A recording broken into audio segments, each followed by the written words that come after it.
Hi guys, Paul here from the Complete Personal Trainer and Meldrum Performance Training. Today we're going to be talking about a very important topic that a lot of people put a lot of value into, but it's important to understand, but it's not the biggest bearer on results, and that's the ideal training split.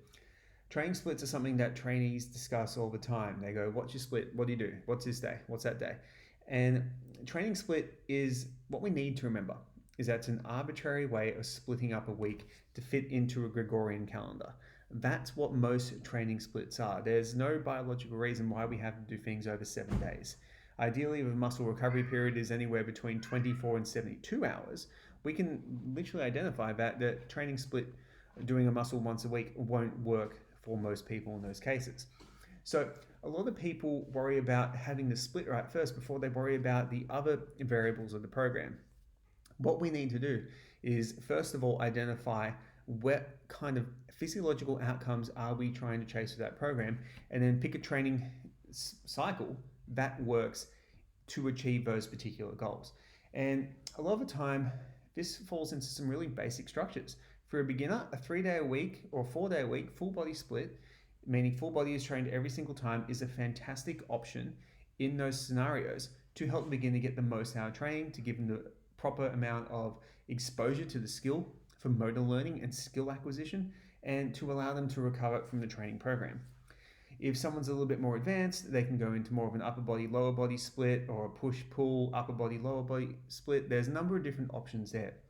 What I recommend you do, because this is something where a lot of trainers get really overwhelmed trying to figure out the right split. Create a list of different splits that you can use. You can just go onto the internet, look at a bunch of programs that are quite popular, see what their kind of general layout is. Identify first if they're for beginner, intermediate, or advanced trainees.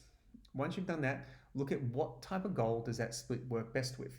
If it's a maximal strength split, if it's a general strength split, if it's a hypertrophy split, we're not really going to worry about a fat loss split because a fat loss split simply does not exist. There is no fat loss split. And from there, then you look at which way, what exercises you're going to put in and how you're going to apply it to your clients.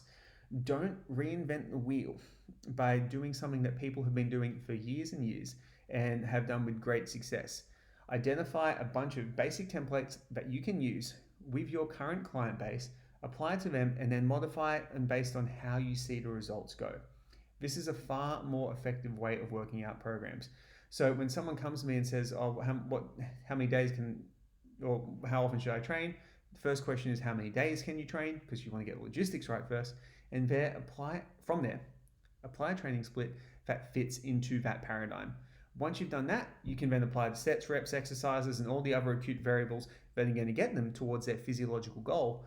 But what's going to happen is you're going to give your client something that they can do, and it's going to save you time, effort, and energy in programming for that client. That, guys, is a fantastic tip that you can implement right away.